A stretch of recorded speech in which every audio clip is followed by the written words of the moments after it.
I'm here today with the wonderful Nikos from the Bodleian. The Bodleian, or more properly the Bodleian libraries, are the main academic libraries for the University of Oxford.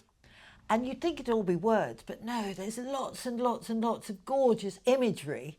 And that's how I got involved with the Bodleian, and I did the most wonderful, well, I think it was incredible, looking at medieval manuscripts and coming up with bits of furniture like this and all sorts of other images that I did. So I am the Nizami Ganjavi subject librarian and curator for the Caucasus, Central Asia, and Turkey, or Turkey. Yeah, and What does that mean? what does that mean? That means I take care of both modern resources and manuscripts from a large swath of the world, starting in Turkey and going all the way to northwestern China. Absolutely, it's so gorgeous. So what is it that you brought to show us? So I brought a facsimile of one of my favorite miniature paintings. Now, miniature paintings are the word that we give, the name that we give to paintings inside manuscripts from different traditions. Not because they're small, but because in Latin you used to call that ink miniatura that you would draw the outlines with. I've learned something. I know. But anyway, this is a miniature from a manuscript of an epic poem called the Sab'ai Sayyara, the Seven Planets, or Seven Travelers, of Ali Shernavoyi, who was sort of the Shakespeare of Central Asian Turkic. Now, it's an interesting manuscript in and of itself. It was created between 1485 and 1495 in what is now the city of Herat in northern Afghanistan. It's written in Chagatai Turkic, which is the ancestor to modern Uzbek and Uyghur, which was the language of the dynasty at the time. Now, that dynasty we call the Timurid dynasty, descended from Tamerlane. Exactly. Tamerlane.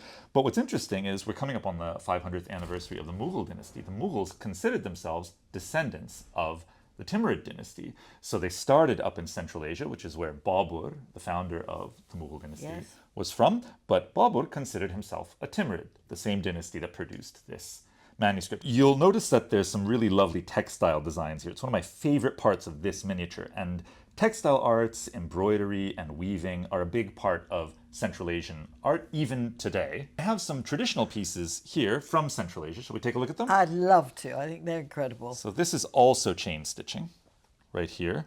And this is from the city of Bukhara in modern-day Uzbekistan.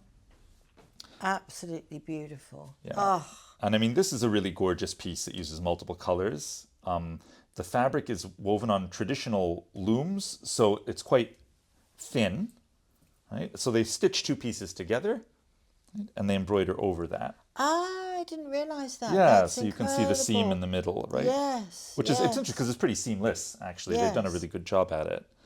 So this is a dark green on that side. Was that originally that dark green? It was, and I hung this on my wall a little bit too close to the window in my last apartment, so this is why it's faded a little bit. I quite like the way it's going dark to light here, but it's beautiful. Well, you know, so that was quite dark. Yeah, the wear is sort of part of the history of the piece. I think that when people take these to their homes, often they try and think, oh, where can I put them up so that they're not damaged? But if you go to Central Asia, these are really integrated into daily life. But yes, I mean, embroidered textiles are really just, they're meant to be used. And the wear and tear is sort of a part of the story.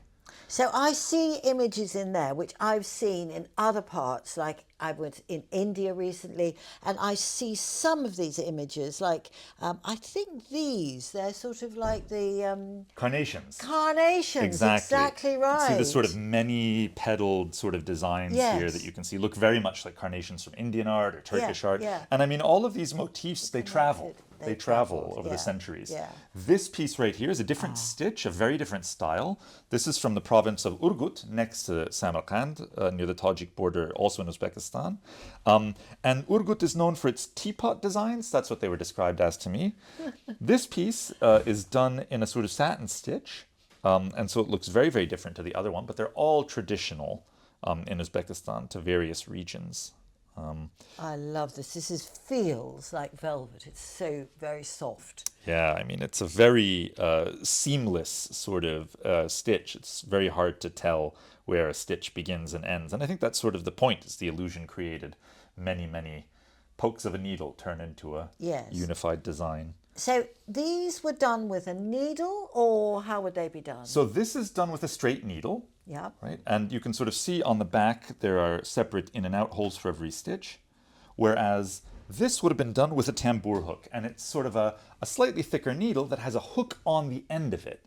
And in this tradition, you go down from the top, you have the thread over your finger, right? You catch the thread with the hook, you pull it back up, and then you do the next stitch from within that loop. So if you look on the back, right, everything goes in and out the same hole, and it's just a seamless line of stitches because that's where the loops interlock. It's a sort of combination between crochet and sort of embroidery. It's true. Yeah. Absolutely. Incredible. Now, I've got something here that you have shown me, which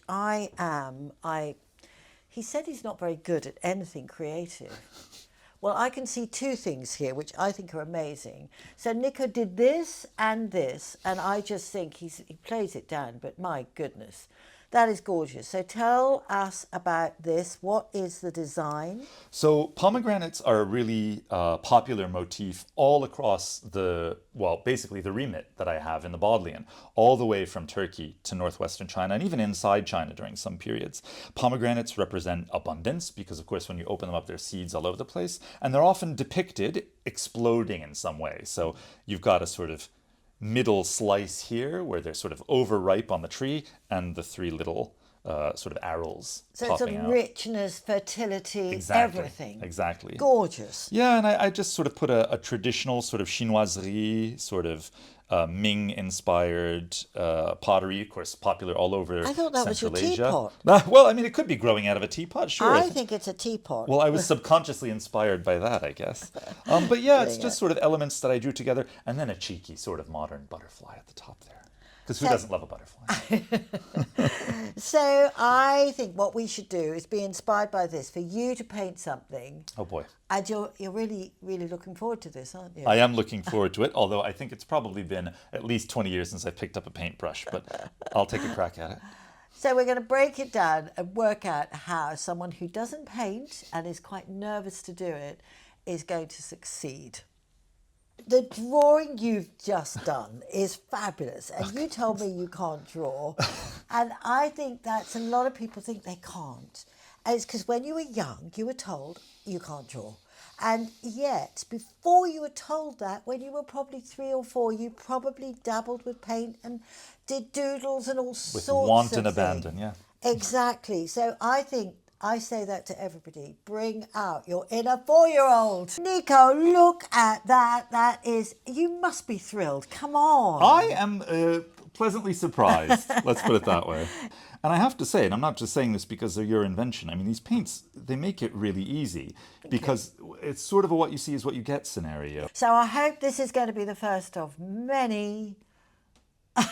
Well, from your mouth to God's ears. That's the best comment ever.